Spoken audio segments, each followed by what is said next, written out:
No Brasil, a cor da pele não é só uma questão de aparência. Ela define trajetórias, oportunidades e lugares na sociedade. No centro desse debate está a categoria pardo, uma classificação oficializada no país há décadas, mas que ainda gera dúvidas. O censo 2022 mostrou que, pela primeira vez, os pardos superaram os brancos. Eles são hoje 45,3% dos brasileiros, mais de 92 milhões de pessoas. Mas afinal, quem são os pardos? A classificação atual é baseada na autodeclaração e envolve uma construção política que atravessa gerações. O movimento negro lutou para que os pardos fossem reconhecidos como parte da população negra, transformando uma categoria difusa num instrumento para conscientização e luta por direitos. Mas uma pesquisa recente do Datafolha revelou que 60% dos pardos não se consideram negros no Brasil, um dado que pode gerar consequências nas políticas públicas, na educação e no combate ao racismo. Num país marcado por desigualdades históricas, a categoria pardo expõe os dilemas de uma nação que ainda tenta entender o próprio rosto. No BDF Entrevista de hoje, vamos falar sobre essa identidade em disputa e o que ela revela sobre as possibilidades para a luta antirracista brasileira.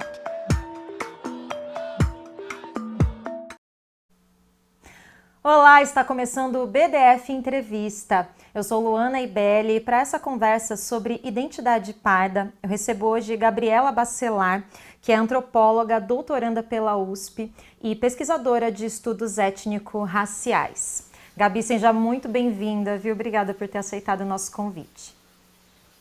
Obrigada pelo convite, eu estou muito honrada de estar aqui. Vamos lá, olha só, Gabi, em 2021 você fez a sua dissertação de mestrado em antropologia pela UFBA com o título Contra a Mestiçagem Negra, Pele Clara, Anticolorismo e Comissões de Heteroidentificação Racial. E agora ele vai ser lançado em livro, né, para você poder ampliar um pouco esse debate para outras pessoas. E aí eu te pergunto, naquela época, quando você escreveu a sua dissertação, que eu tive acesso, pude ler, eu percebi que ela aborda o tema de uma forma muito atual. Muitas discussões que estão surgindo hoje, nas redes sociais principalmente, você já antecipa em 2021, e quando a gente fala de internet de 2021 para 2025 é bastante tempo. Naquela época você já sentia que esses temas precisavam de novos olhares, de uma discussão mais aprofundada? Lua, primeiro, obrigada pela leitura da dissertação. Acho que o sonho de todo pesquisador é ser lido, né? Não ter o seu trabalho simplesmente engavetado. Bom, naquele momento eu queria muito compreender os dilemas que estavam sendo tratados em torno da categoria pardo, mas confesso que eu não queria tratar sobre o colorismo, porque naquele momento, eu publiquei em 2021, mas a pesquisa eu fazia desde 2018. Era muito um tema da internet, né? Então, quando eu falo sobre colorismo, eu sempre falo sobre isso, que no Brasil ele surgiu a partir das redes sociais da internet. Então, é sobre plataformas digitais. Não é um tema que surgiu a partir dos movimentos negros, nem é um tema que surgiu a partir da academia. Surgiu a partir das plataformas digitais. E com isso não estou desmerecendo a sua função política, né? Assim, muitos daqueles que levantaram o debate sobre colorismo se autodeclaravam enquanto militantes, ativistas do movimento negro. Bom, mas eu não queria tratar sobre o colorismo porque eu achava que era uma questão que permanecia na internet. Mas fui provocada, né, tanto pelo meu então orientador quanto por outros pesquisadores, que aquilo conformava assim algo relevante para observar as dinâmicas das relações raciais. Então, foi quando eu comecei a analisar melhor esses discursos, né, que estavam presentes nas redes sociais da internet. E, embora não se tivesse conformado com tanta força na internet uma espécie de movimento pardo, eu já pressentia, digamos assim, que esses movimentos seriam organizados porque o conflito em torno dessa categoria, o conflito em torno dessa autodeclaração, estava atingindo temperaturas, né, de um debate muito alta, né, no sentido de pessoas estarem se sentindo hostilizadas e de uma disputa até mesmo para quem deve ter acesso às políticas de ações afirmativas. Então, acho que por isso, né, por eu estar atenta a esses debates nas redes sociais da internet, é que de alguma forma eu consegui alinhar um trabalho teórico com uma certa atualidade e contemporaneidade dessas discussões. Pois é, Tentei. tentou e acho que foi bem sucedido. Até indico a leitura, Gabi, assim que o seu livro for lançado. Mas você já trouxe na sua primeira fala vários temas que a gente vai se aprofundar no programa hoje. Eu começo falando dessa pesquisa da Datafolha que a gente trouxe um pouquinho no começo do programa, falando que 60% dos pardos não se identificam como negros. Na sua pesquisa, você entrevista pessoas que se identificam como pardas e dá para perceber ali dois grupos diferentes. Um grupo que teve uma jornada até chegar nessa identidade, geralmente relacionada a experiências compartilhadas de sofrer racismo, por exemplo, e um outro grupo que chega nisso através de uma noção de ascendência miscigenada, de vínculos familiares. Então, queria que você comentasse um pouquinho de como foram esses relatos, o que te chamou mais atenção e se eles ajudam a gente a entender um pouquinho desses números. Sim, foi isso mesmo, Lua. Eu sempre digo que a autodeclaração negra, ela, em geral, não é arbitrária, né? Então, uma pessoa, ela não acorda em um dia qualquer e fala, não, agora eu vou me declarar negra. É um percurso, em geral, longo, que essa pessoa trilha para se perceber enquanto sujeito negro e, portanto, racializado. O que significa isso?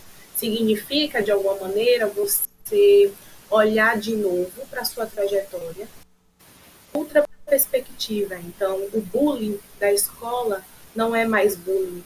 Você entende que aquilo ali é racismo e, portanto, parte de uma estrutura, né, de desigualdade.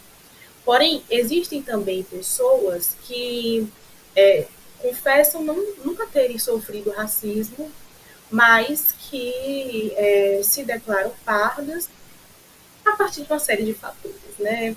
Porque cresceram em uma, em uma família mestiça, porque cresceram em um ambiente cultural muito diverso, e aí vão reivindicar a culinária negra, vão reivindicar a culinária indígena, vão reivindicar a musicalidade do ambiente familiar, enfim, uma série de elementos. E esse grupo, coincidentemente, né, acaba sendo identificado por, como aquele grupo que não foi aprovado pelas comissões de heteroidentificação. Então, essas pessoas que, em geral, reforçam o argumento genético familiar foram as pessoas também que não foram aprovadas pelas comissões. Então, o que isso sugere? Que talvez não sejam, de fato, pessoas negras? Parece que sim.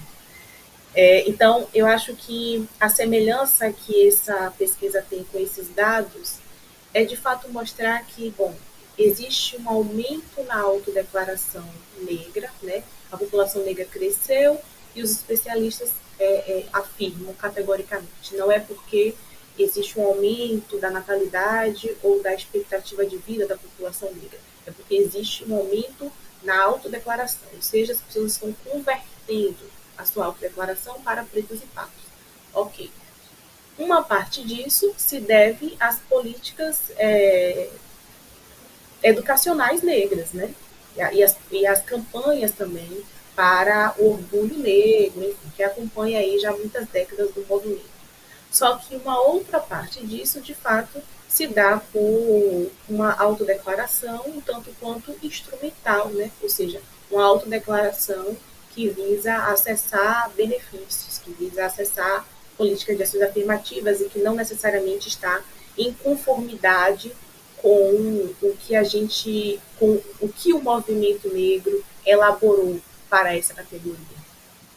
Agora, uma questão que vem surgindo em todo esse debate que você passa no seu trabalho é a questão do pardo indígena, né? Que pelo menos uma parte do seu trabalho você chega a acessar alguns teóricos que falam sobre isso e você menciona sobre um apagamento desse grupo. O que você descobriu na sua pesquisa sobre isso, Gabi? Até 2021, de fato, eu não tive alcance para fazer isso. Então, já no período do doutorado, sim, eu consegui melhorar o meu entendimento, vamos dizer assim, sobre esse grupo. Bom, primeiro que eu acho que os movimentos indígenas eles precisam ser ouvidos em relação a isso. E me parece que a principal questão dos movimentos indígenas em relação a essa categoria é a subnotificação de grupos indígenas que estão sendo contados, né, contabilizados como pardos. Isso é um problema, né? Segundo, que de fato existe um apagamento dos descendentes indígenas dentro dessa categoria, e isso é uma contradição que o próprio Estado brasileiro não resolve. Por quê? Porque a categoria caboclo, ela era uma categoria oficial, só que a partir de 1940, a categoria caboclo deixa de existir como categoria oficial e passa a ser incorporada à categoria pardo. Ou seja, o que você entende disso?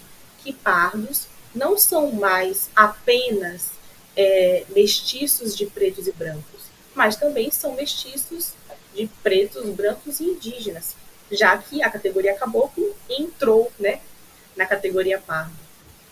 Só que o Estatuto da Igualdade Racial declara que a população negra é a população formada por pretos e pardos.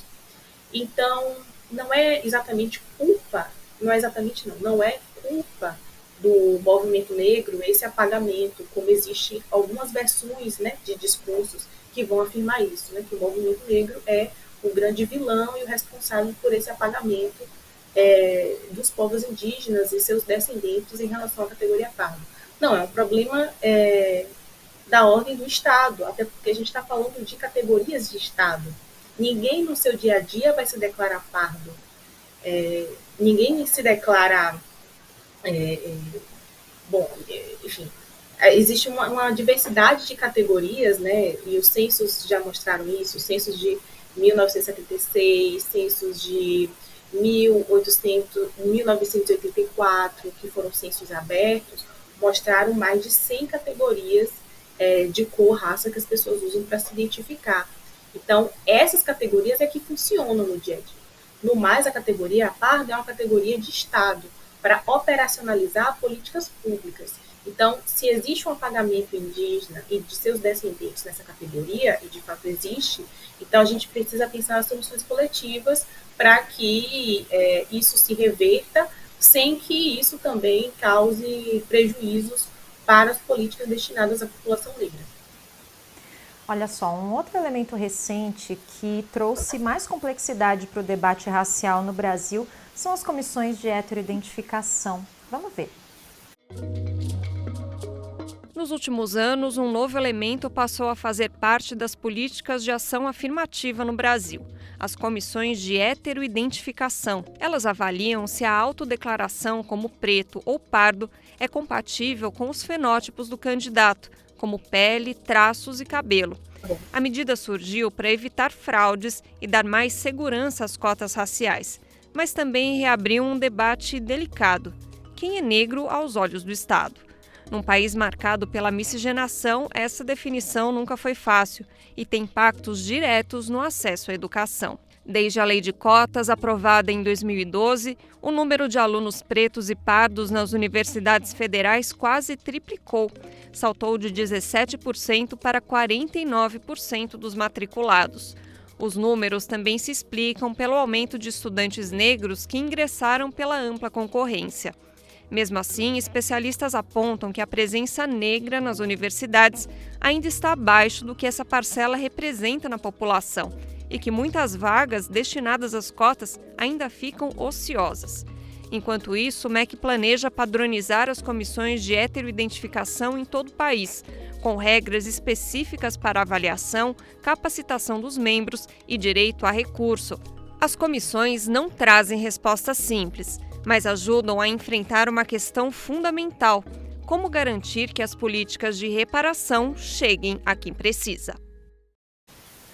Pois é, os processos de heteroidentificação começaram nas universidades, mas recentemente eles também têm sido incluídos em concursos públicos. Gabi, no seu trabalho você acompanhou a formação de bancas de heteroidentificação dentro da Universidade Federal da Bahia e trazendo aí bastidores do processo, me chama a atenção o quanto você humaniza esse processo, porque hoje essas bancas são colocadas como tribunais raciais, como locais e processos que tiram direitos, e você traz todo um bastidor que mostra também os embates internos para garantir que essa política realmente seja cuidadosa e coloque e inclua pessoas que sempre foram excluídas, né? Então, queria que você contasse um pouquinho de como foi fazer esse trabalho e dos dilemas que você notou que as pessoas envolvidas nesse processo, elas passam. Eu acho que, de fato, a categoria parda ela nunca esteve resolvida, né? Então, por mais que a gente tenha um acúmulo histórico, teórico, político sobre as questões raciais, a categoria parda ela sempre permaneceu como um dilema. E esse dilema foi transposto para a política através do sistema de cotas e das políticas de ações afirmativas. Então, o que eu percebi, por exemplo, na pesquisa, é que os próprios formadores e os próprios membros dessas comissões, no momento em que estavam passando pelo processo de formação, eles mesmos revisitaram a sua autodeclaração. Eles mesmos se repensaram. Eles chegaram com uma autodeclaração, algumas vezes, e saíram com outra. Ou chegaram com uma autodeclaração, permaneceram, mas complexificaram um pouco mais essa elaboração de si. Então, não existe política de risco zero. Existem falhas nesse processo, sim, e essas falhas precisam ser corrigidas, e existem mecanismos a partir dos quais essas falhas podem e devem ser corrigidas, através do recurso, e, em última instância, através do sistema judiciário.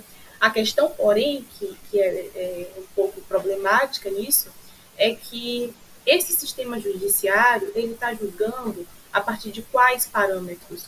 Uma vez que, em geral, esses cursos de formação, todos esses muitos mecanismos, né, de educação para as relações raciais, eles, em geral, acessam convertidos, né, já acessam pessoas convertidas, ou, enfim, estudantes, mas juízes ou outras pessoas que estão em cargos decisórios talvez não estejam tão familiarizadas ou interessadas nesse tipo de, vamos dizer, formação ou informação, né? Formação e informação. Então, embora esses mecanismos de correção de injustiças, vamos dizer assim, existam e devam ser utilizados, às vezes também parece para as pessoas que compõem e executam as comissões de identificação, parece um pouco que é um trabalho também de enxugar gelo, porque existe uma porcentagem muito alta de pessoas que vão acessar a justiça e que vão ter o seu pleito deferido. Mas essa proporção tão alta reflete, de fato, uma correção de injustiça ou reflete uma falta de alinhamento desse sistema judiciário com os interesses da comunidade negra e para o qual foi desenhadas as políticas afirmativas, entende? Será que essa porcentagem tão grande de pessoas que estão sendo aprovadas é porque elas foram injustiçadas e agora a gente está corrigindo o problema? Ou será que é porque esse judiciário não está alinhado com a perspectiva das comissões e está aprovando um outro perfil? Aí a gente precisa também pensar sobre isso. As comissões, como você bem disse, são relativamente recentes, e como são relativamente recentes, elas estão em um período de aprimoramento, e existem esforços institucionais que estão sendo feitos, seja localmente, né, a partir de cada instituição, seja em nível de MEC, né, Ministério da Educação, a nível de Estado, que vão trazer contribuições e proposições que melhorem, né, os resultados gerados por esse trabalho. Falando nessas proposições, Gabi, no caso dos concursos públicos, as bancas de heteroidentificação têm gerado uma série de polêmicas por não classificar pessoas de fenótipo compatível com a política de cotas. O Brasil, de fato, tem acompanhado, por exemplo, o caso do CNU, em que especialistas e até ativistas do movimento negro ouvidos pela reportagem falam da necessidade de maior qualificação e transparência nesses casos, que é justamente o que você está trazendo na sua fala, Gabi. Tomando o exemplo das bancas das universidades que a gente tem visto que começaram primeiro, que estão mais estabelecidas, e desses processos que você acabou de falar que precisam ser instituídos para melhorar todas as bancas, enfim, e garantir que a política funcione, você tem algumas sugestões do que poderia ser feito para que esses processos sejam melhores e realmente atinjam quem precisa? Eu acho que, em primeiro lugar, precisa haver uma maior fiscalização sobre o funcionamento dessas comissões. Porque, por mais que a gente esteja aperfeiçoando, existem alguns parâmetros que já estão mais ou menos estabelecidos. Então, parâmetros que vão dizer, por exemplo, que uma pessoa, para compor uma comissão, ela precisa ou já ter uma experiência anterior relacionada ao tema das questões étnico-raciais, através de uma disciplina, de um curso, enfim, de uma pesquisa que realizou, ou se essa pessoa não tem essa experiência, que a instituição que está contratando ela para compor uma banca, que essa instituição forneça essa formação. Então, existe um parâmetro aí que é razoável. Esse parâmetro está sendo respeitado? Não tenho como dizer. Existe, portanto, a necessidade de fiscalizar se esses parâmetros mínimos ali que a gente está tentando garantir, porque isso é mínimo, que isso seja primeiramente obedecido. Acho que, em segundo lugar, claro, uma garantia de uma formação e de uma formação que tenha um currículo mínimo, né? Porque, veja, se a gente está formando pessoas para executar uma política pública, para cumprir uma política pública, então não é qualquer curso do que se chama de, entre aspas, letramento racial que vai funcionar, né? Até porque esses cursos do que se chama de, entre aspas, letramento racial, eles são completamente arbitrários. Arbitrários de que qualquer pessoa especialista, ela vai ministrar um curso de acordo com o que ela mesma sabe e de acordo com o que ela entende que é importante. Mas o curso de letramento racial, ele não dá conta da especificidade que é o trabalho de uma comissão e que está muito centrado, de fato, nos problemas relativos à categoria pardo. Então, a sua diversidade regional, a sua diversidade, a diversidade dos candidatos em termos de localidade. Essa banca está acontecendo durante o verão, durante o inverno, é em uma cidade litorânea, é no interior do estado. Então, todas essas questões e mais essa diversidade regional relativa à categoria pardo, de um candidato, inclusive, que pode ter saído do norte do Brasil e foi tentar no Nordeste, ou que saiu do Sul e foi tentar no Centro-Oeste, enfim, essa diversidade regional relativa à categoria pardo precisa ser um dos centros dessa formação para as bancas de identificação, e eu vejo que não é. Em geral, quando eu falei sobre o curso de letramento racial, é porque, em geral, o que se faz nessas bancas são cursos de letramento racial. Ou seja, falar o que é racismo, falar como o racismo se manifesta, etc.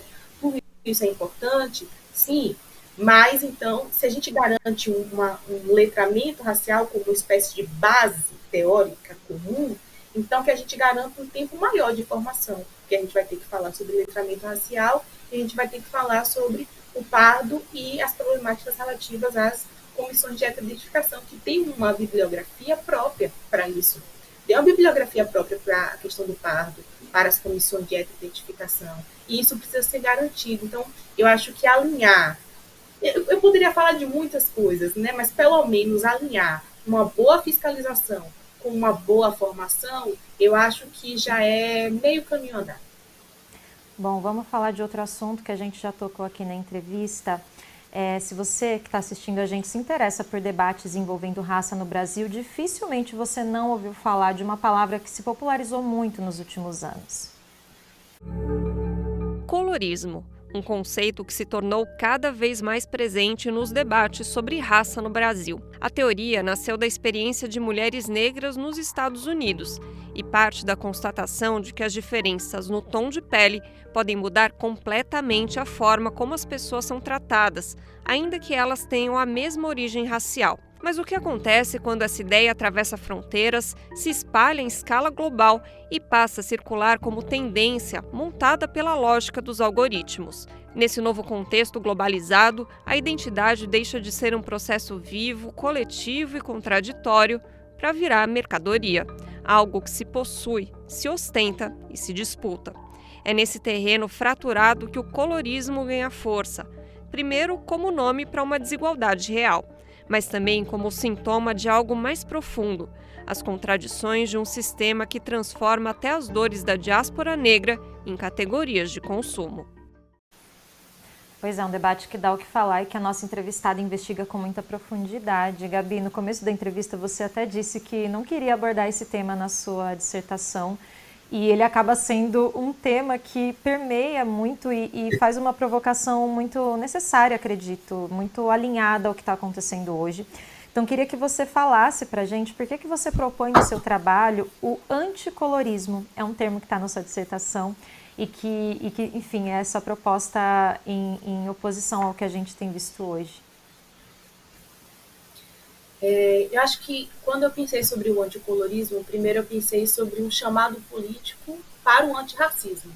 Então, a gente precisa desenvolver ações antirracistas, a gente precisa se comprometer com o antirracismo, ou seja, combatendo o racismo em todas as suas formas de manifestação. E se uma das formas de manifestação é através dessa hierarquia de cor ou raça no interior da comunidade negra, que isso também seja debatido e seja combatido. Eu acho que começar por aí é importante porque existem alguns autores que vão falar que, colorismo, ou seja, o que é supostamente uma hierarquia no interior da comunidade negra, é uma forma de racismo. Então, por que a gente fica trocando palavras? Porque o racismo, ele, querendo ou não, é um assunto não grato. O racismo, ele é muito debatido a partir das redes sociais da internet, a partir de certos coletivos políticos, mas ainda é um assunto não grato. Então, a gente fica trocando palavras. A gente troca racismo por colorismo. Então, é uma forma de racismo, vamos tratar como racismo. Então, anticolorismo seria uma forma de chamado político para o antirracismo, ao mesmo tempo, uma forma de combatermos essa categoria, porque é uma categoria importada e que não fala sobre a mesma realidade do Brasil. Ela é importada dos Estados Unidos, né, como foi dito na apresentação, e que não reflete exatamente a mesma estrutura e de hierarquia racial que se conformou no Brasil, que foi a partir de um mito de democracia racial e de uma extensa miscigenação das classes populares.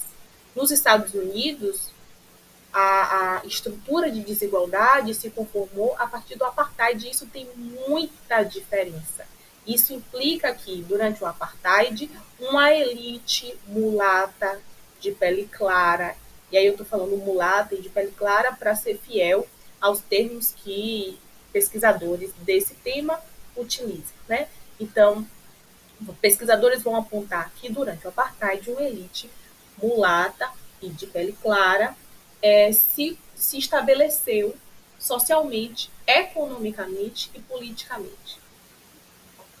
E isso se deu justamente por conta da guetização da população negra, né? Então, esse isolamento, vamos dizer assim, dessa comunidade negra nos Estados Unidos fez com que um certo grupo dentro dessa comunidade ascendesse e se estabelecesse por gerações.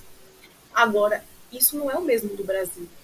A gente nunca teve, formalmente falando, um isolamento da população negra. A gente tem um processo muito amplo de miscigenação e a gente teve indivíduos que individualmente, e eu estou sendo redundante de propósito, individualmente ascenderam através principalmente da música ou do futebol, enfim, através de uma série de estratégias, mas que nunca se conformaram com uma elite preta, parda ou mulata no poder econômico, no poder político, no poder social. Nunca se estabeleceu uma elite mulata. Então, não faz sentido, a começar por aí, não faz sentido a gente importar essa categoria para cá, porque também os indicadores sociais, eles vão mostrar que, de fato, os negros de pele clara nos Estados Unidos têm sim, em função de tudo isso que eu falei, tem sim uma qualidade de vida melhor. Os indicadores não são os mesmos que os pretos.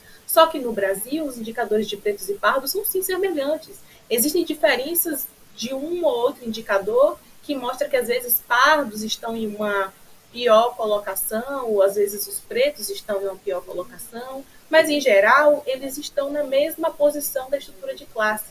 Então o anticolorismo também é uma forma de que a gente trate o colorismo como uma oportunidade para tratar diversidades negras, ou seja, uma oportunidade para que a gente compreenda os diferentes processos de racialização que vão se dar a partir de diferentes critérios.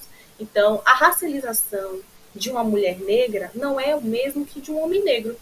A racialização de uma pessoa negra LGBT não é a mesma que de uma pessoa negra hétero, cisgênero.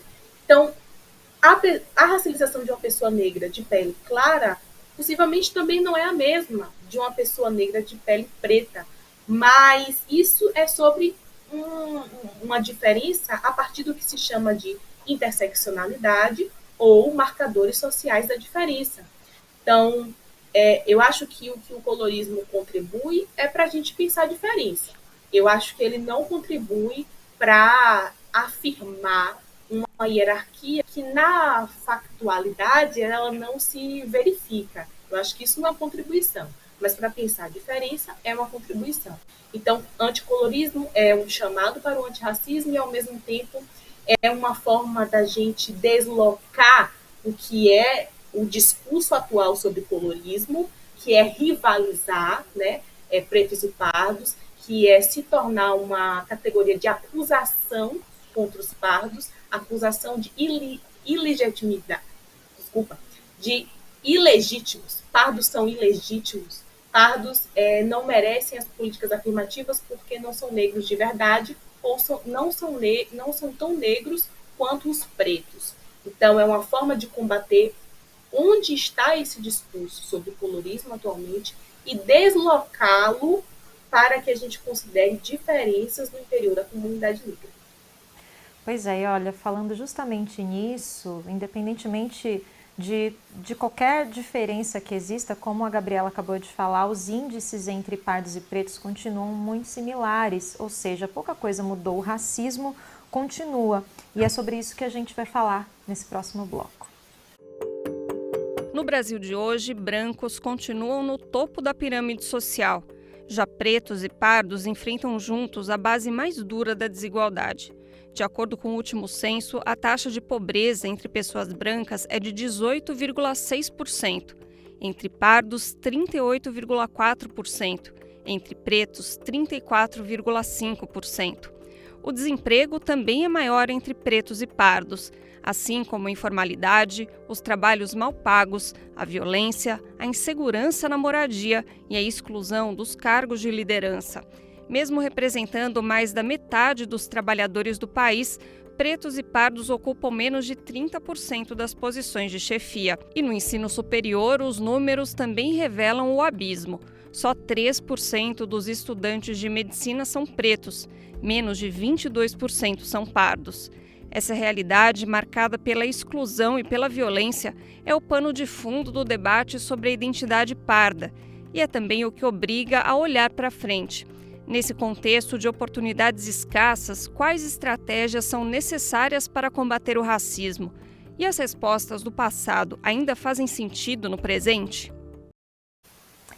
Como resposta a todos esses dilemas, influenciadores digitais têm sugerido uma identidade parda afastada da identidade negra, uma identidade parda mestiça, que não é exatamente uma ideia nova, mas tem se apresentado como nova. E aí, Gabi, o que me chama muito a atenção, de uma forma até pessoal, eu trago aqui, porque também sou um público-alvo desse tipo de conteúdo, é a promessa de conforto, é uma promessa de que a partir do momento em que você assume uma identidade parda que não é negra, você não vai ser questionado, você vai sair de um limbo racial e você vai se sentir pleno com todas as suas características mestiças. E aí a minha pergunta para você, que é uma estudiosa da identidade, é possível a gente falar em plenitude, é possível a gente falar em conforto numa realidade racial brasileira que ainda é tão complexa, tão contraditória? O que dizer dessas promessas e dessa expectativa? Pois é. Então, isso é muito complexo, de fato, e envolve vários grupos, né, se encarem de frente, se olhem no espelho e reconheçam suas próprias contribuições nesse atual dilema. O que eu quero dizer? Por um lado, esses movimentos pardos, eles oferecem uma solução para, para o limbo racial. Tá, mas o que eu entendo como limbo racial? Veja, a gente tem uma estrutura de hierarquia racial muito bem demarcada. Então, ela está demarcada a partir do quê? A partir das experiências de racismo. É muito difícil para mim compreender que existe um grupo imenso de pessoas que estão submetidas ao racismo, seja aquele que se manifesta nas relações do cotidiano, seja aquele que se manifesta na desigualdade de acesso, né, estrutural, e que ainda assim esteja numa espécie de não lugar, que é assim que definem limbo, né, como uma espécie de não lugar. Veja, se você é vítima de racismo, se você é parte dessa população que é racializada e que, portanto, está suscetível à discriminação e à violência e à desigualdade de acesso, que não lugar é esse? Eu acredito que esse não lugar é muito mais retórico do que real, entende? Eu acho que existe uma retórica que cria esse espaço de limbo para que, e isso inclusive é parte da estratégia do que foi o mito da democracia racial, confundir, né, as pessoas a partir do que é o seu lugar social demarcado pela raça, porque os lugares sociais estão demarcados pela raça, pelo marcador racial. Então, o limbo na minha concepção, é uma retórica. Se você é um indivíduo negro e você ainda assim se sente no limbo, no não lugar, é porque você teve acesso a uma elaboração muito específica de negrura que não comporta a diferença, entende? Por exemplo, na minha pesquisa, eu coloquei negros no banco de imagens do Google e o resultado foram rostos de pessoas pretas. Mas o negro não é preto e pardo? Então, o que a gente pode tirar desse exemplo pequeno, que eu poderia citar muitos outros? Que ainda existe uma elaboração de negrura que está muito apegada a esses traços muito fortemente africanos. Mas no Brasil, o negro vida, né, como poderíamos citar aqui a partir de Guerreiro Ramos, é um negro vida que é mestiço com populações indígenas, com populações fronteiriças do Brasil e com muitos povos europeus e asiáticos que vieram para o Brasil. Esse é o negro brasileiro. Então, de fato, existe um problema, e aí é um problema dentro da comunidade negra, de certos setores da comunidade negra, né? Não ela em geral, de não compreender essa amplitude do que é ser negro no Brasil. Ao não compreender essa amplitude, ela vai elaborar a negrura como um espaço muito restrito. E aí, nesse espaço restrito, eu não tô, você não tá, muita gente não tá. E aí se sente em limbo racial. Mas isso é uma versão, entende? Isso é só uma versão da negrura. Existem outras que vão comportar essa diferença, né? Agora, de fato, como eu disse, existem versões mais restritas do que é ser negro. E isso implica uma disputa, isso implica um embate, isso implica um movimento político, educacional, para que essa diversidade ela seja compreendida, né?